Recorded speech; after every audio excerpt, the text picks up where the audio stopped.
안녕하세요. 저는 한양대학교 병원 세포치료센터 손부경입니다. 루게릭병 세계학회와 함께 열렸던 2021년 세계 루게릭병 환우회에서는 올해 어떤 내용들이 있었는지 전해드리려고 합니다. 발표 순서는 다음과 같습니다. 매년 12월에는 루게릭병 국제학회가 열리고 국제학회 전 환우회에서도 다양한 회의와 포럼이 열리는데 올해는 코로나19로 온라인으로 개최되었습니다. 특히 다양한 분야의 전문가가 최신 연구 결과를 공유하는 전문가 포럼과 ALS M&D 커넥트 프로그램은 루게릭병에 관심이 있는 분은 누구나 참여할 수 있고, 특히 올해는 한국 루게릭병 협회에서 전문가 포럼 등록비를 지원해드리기도 했습니다. 매년 12월 루게릭병 학회와 포럼들이 열리니까 관심 많이 갖고 지켜봐 주시고, 제가 주요 내용은 정리해서 저희 병원 외래나 유튜브에 게시하고 한국 루게릭병 협회 홈페이지에도 게시하고 있으니 참고하시면 좋겠습니다. 올해 환우회의 주요 이슈를 제 나름대로 이렇게 세 가지로 정리해 보았습니다. 첫 번째는 기본권입니다. 올해 초에 한의회에서는 여러 차례 패널 회의와 자문을 거쳐서 루게릭병 환자분들의 기본권과 보호자의 기본권을 문서화해서 발표하였습니다. 여기에 서술된 내용들은 아직 현실적으로 모두 가능하지는 않지만 추후에 정책 개선이나 환자 지원 확대를 위한 전략으로 사용될 것입니다. 기본권의 내용 안에는 가능한 최고의 의료 서비스에 접근할 권리, 돌봄이 이루어지는 장소를 선택할 권리, 법적 틀 안에서 중재를 수용하거나 거부할 권리도 포함하고 있고, 진단 시에 유전 상담과 유전자 검사에 접근할 권리도 포함해서 뒤에 다루겠지만 최신 유전자 치료와 관련된 내용도 반영하였습니다.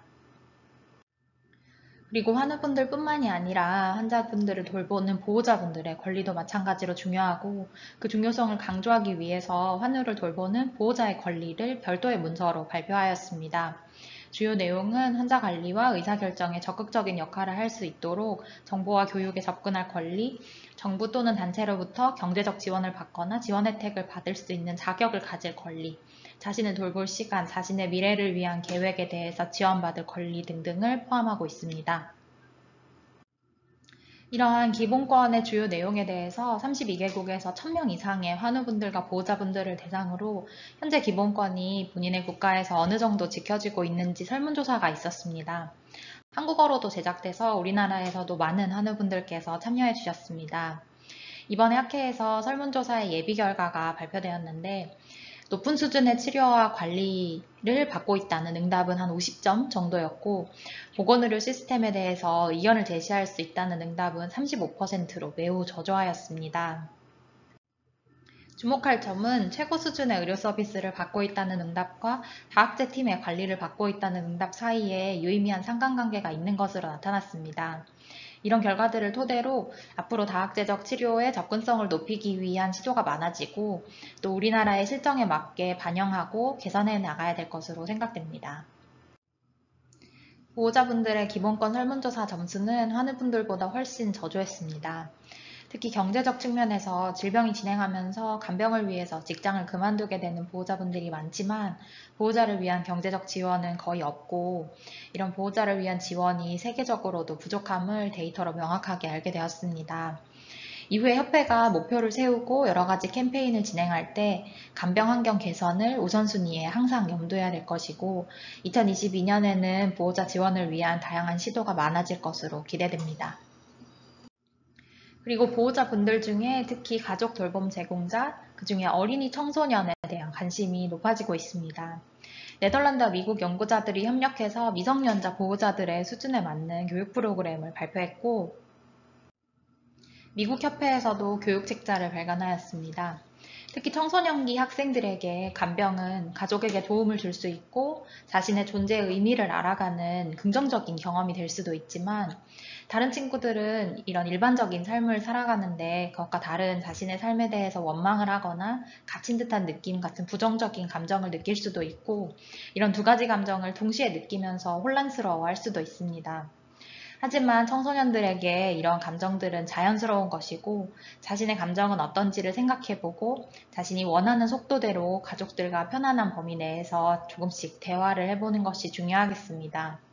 그리고 무엇보다 또래 친구들, 그리고 사회 전체적으로 간병하는 청소년을 좀 지지하고 보호할 수 있는 시스템을 만들어가는 것이 보다 투명하기 좋은 사회가 되기 위해서 우리가 나가야 할 방향이라고 생각할 수 있겠습니다. 두 번째 주요 이슈는 증상관리입니다. 특히 올해는 대기업과의 콜라보, 특히 의사소통 기술 발표가 많았습니다. 먼저 구글에서는 구음장애가 있는 환자의 발화 데이터를 모아서 인공지능을 교육시켜서 그 사람의 독특한 언어 습관을 파악해서 그 말을 다시 받아쓰거나 다시 말해주거나 아니면 사물 인터넷을 작동시키는 어플리케이션을 개발하고 있습니다. 마이크로소프트에서는 우리가 늘 듣는 글자 읽어주는 기계음이 아니라 내 목소리로 글을 읽어주고 인공지능을 통해서 보다 감정을 담아서 말할 수 있도록 하는 뉴럴 보이스라는 프로젝트를 진행하고 있습니다. 이 내용은 학회에 발표된 내용은 아니지만 승인희망재단 홈페이지를 통해서 알게 되었습니다. KT에서는 마음을 담다 라는 프로젝트를 통해서 인공지능을 사용해서 목소리로 의사소통하도록 하는 어플을 개발하고 있습니다. 다음은 침분비입니다. 삼키는 기능이 떨어지면서 침이 자연스럽게 넘어가지 않아서 입안에 침이 고인다고 느끼거나 입 밖으로 침이 흐르게 되는 경우가 많습니다. 영국 연구팀에서 현재 침분비를 어떻게 관리하고 있는지 조사하고 침분비 과다를 조절하기 위한 방안들을 연구하고 있습니다. 먼저 가장 많이 사용하고 있는 약제는 항콜린성 제제로 아마 우리나라에서도 많이 처방받아서 사용하고 계실 것 같습니다. 그리고 끈적한 침이 달라붙어서 배출이 어려운 경우에는 점액을 묽게 하는 약을 사용할 수 있고 물을 많이 마시거나 가습기를 틀어서 가습하는 것도 도움을 줄 수 있습니다. 아주 적은 비율이지만 보톡스와 의료용 대마도 사용하고 있는 것으로 나타났습니다. 하지만 이런 침분비 억제제들은 위장관계 부작용이 많고 항콜린성 제제의 경우에는 부교감신경을 차단하는 약들이기 때문에 이와 관련된 증상들이 부작용으로 나타날 수 있습니다. 보톡스 같은 경우에는 부작용 때문에 중단하는 경우는 거의 없었지만 증상이 잘 조절되지 않았거나 다른 약물을 사용하고자 중단한 경우가 대부분인 것으로 나타났습니다. 우리나라와 크게 차이점은 없지만 이런 다양한 전략들을 사용해 보면서 자신에게 맞는 방법을 찾아가는 것이 좋을 것 같습니다.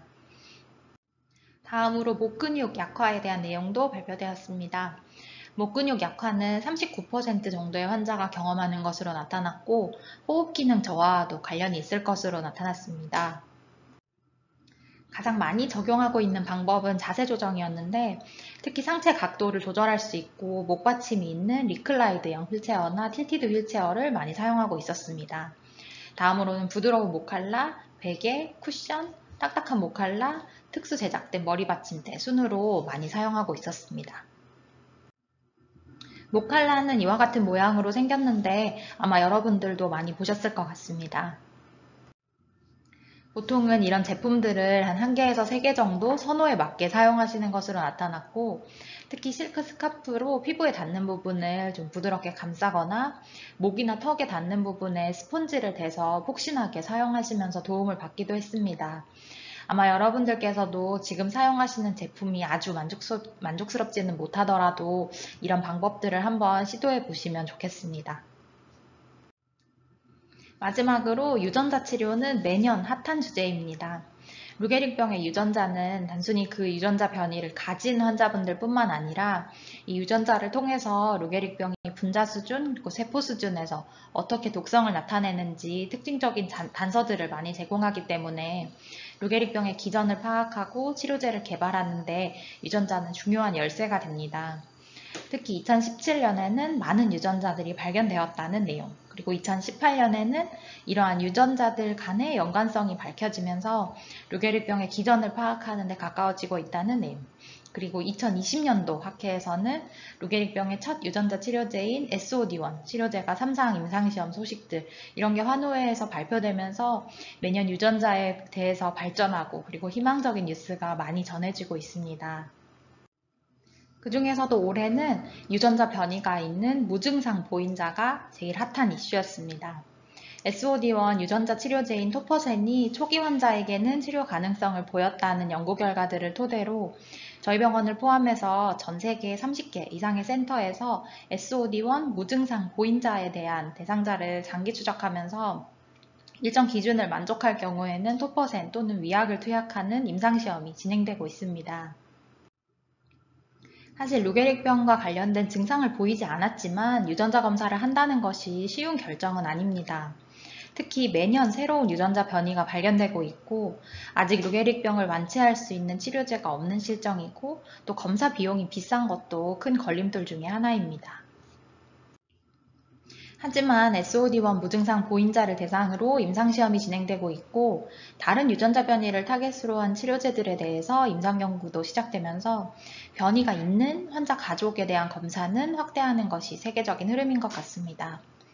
하지만 주의할 것은 루게릭병과 관련된 특정 변이가 있다고 해서 반드시 질병이 생긴다고 말하기는 어렵고 질병의 진행 양상도 환자분들마다 다를 수 있기 때문에 단순히 내가 루게릭병이 걱정이 돼서 검사를 받는다기보다는 전문가와 충분히 상의를 해서 루게릭병이 어떤 병인지 그리고 내 가족이 어떤 변이를 가졌고 그 변이의 특성이 어떤 것인지 등등 이런 유전자에 대한 최신 자료, 최신 근거를 기반으로 검사를 받을지 유무를 결정하고 또 전문의와 결과를 상담하는 것이 중요하겠습니다.